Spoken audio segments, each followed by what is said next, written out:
is Larissa on behalf of the Center for Participatory Change. Round of applause, y'all. Now I never wanna let you go. So, both of y'all, how y'all feeling tonight? I feel pretty good. It's wild to be around so many people. I had a baby like 5 months ago.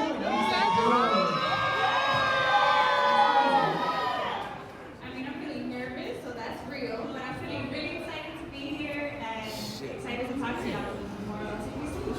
Oh, everybody in here is a very, very warm audience, so we're going to have a good time. So can you tell us a little bit about the Center for Participatory Change? Yes, all right. So we're also known as CPC. Who here has heard of CPC?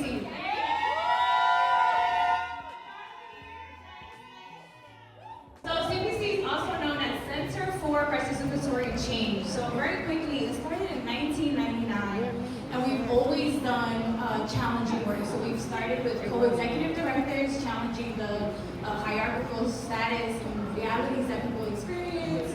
We've always worked with BIPOC organizations, or BIPOC people all over the South, the nation, and also we're known internationally as well. So Let's go. Okay. Snaps for that. Let's get some snaps going. Okay. So, Clarissa, well, either of you, if you're interested in answering, what is it that got you involved, drew you to getting involved into this? When I showed up at Nashville, I had a hard time finding the Black community here. This is a majority white state. And I think when I got here, I felt lonely. There was a lonesomeness inside of me that I couldn't really figure out how to quell. And I was walking around and I saw some Black folk and I stopped them and I said, hey, where are y'all living? Where are y'all at? In college. Where do you do? And I was like, Black love, that sounds pretty cool. So I showed up. And I'll be honest with you, without the CPC, I probably wouldn't have stayed here. I've been here now almost 8 years, and I really do say that a lot of it has to do with finding and connecting with Black community, finding folk of color, finding marginalized folk surviving. Amen. In places that are difficult to be in, and I would say Asheville is one of those places. Yes, sir. I like the metaphor that I enjoy using is the metaphor of a city tree, right? Like I think when we think about trees, they're such communal creatures, right? They live in forests, they communicate through their root systems. They can tell people when each other are dying. They can tell when someone needs help. Yes, right? yes. There's nothing more resilient in this world than a city tree.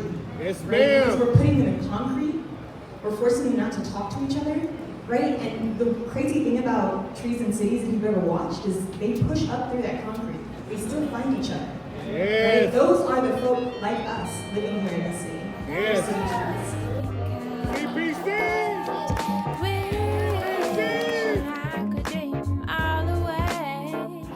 we've incubated businesses, we've supported in our part. We walk our walk, right? So not only do we have Black love, we have a lot of Black justice communities in the Gambio, and our money goes to BIPOC people, period.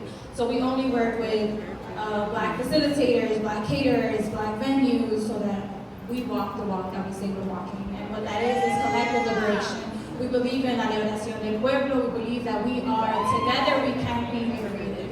Amen. Okay. So with all of this amazing work that y'all are doing, what are ways that people can continue to support and help this grow?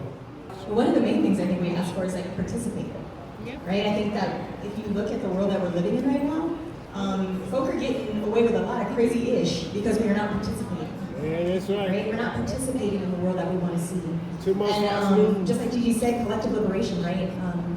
We're really trying to figure out how do we get humans back into the world, actively asking for what they need, actively getting what they want, actively having power to ask questions, to gain access, right? So I think one of the best ways to get involved and connected with the CPC is to participate.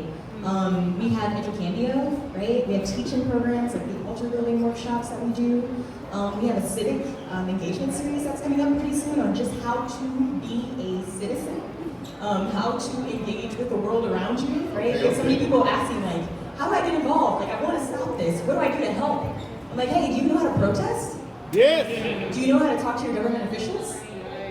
Do you know how to find plant medicine?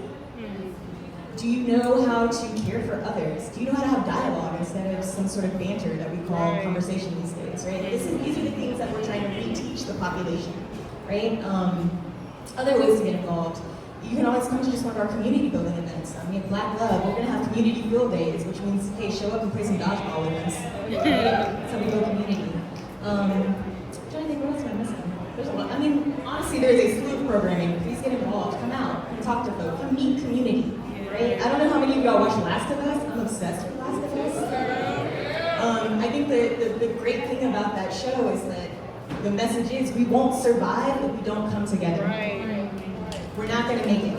Amen. You are not a single organism. We are a we organism. Amen. Right? And so I think that the more that you meet the folk that are going to help you survive through all of this, the more comfortable you'll be in standing up with each other and making a difference. Amen.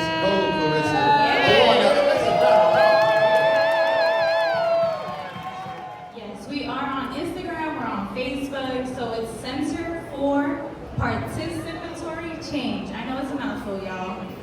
But Center for Participatory Change, follow us on Instagram. Let me see y'all's phone come out, because I know all of y'all got phones. I know y'all got Instagram or Facebook. Please follow us. How you spell participatory? How you spell participatory? That's good. P-A-R-T-I-C-I-C-I,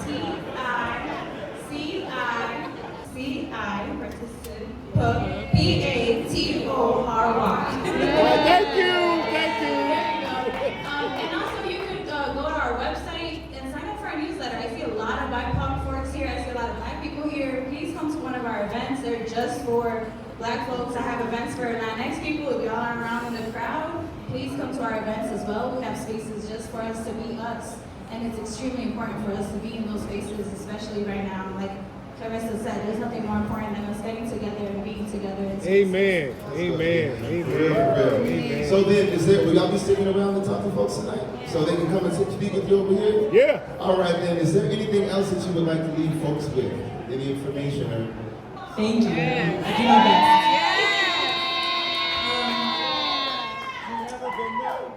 Say it again? Oh, yeah. It's the same Center for Participatory Change. Please donate if you want to donate. We would love to, sustain the work, become a monthly sustainer. If you go on our website, it's cpcwnc.org, and right on our page, it would be really easy. You could also sign up to our newsletter. If you scroll all the way to the bottom of the page, sign up to our newsletters, find out about the events, and become a monthly donor if that's something you would love to do. I know that money is tight these days, so please don't feel stretched. Time is also a beautiful way to give back. We have lots of need. If you're a person that works in childcare, all of our events have childcare. So please come and help out and watch kids. If you cook, all of our events have food. We always give up catering. A set of hands is always as helpful as a couple of bucks. Can we please show some? Tired but searching for the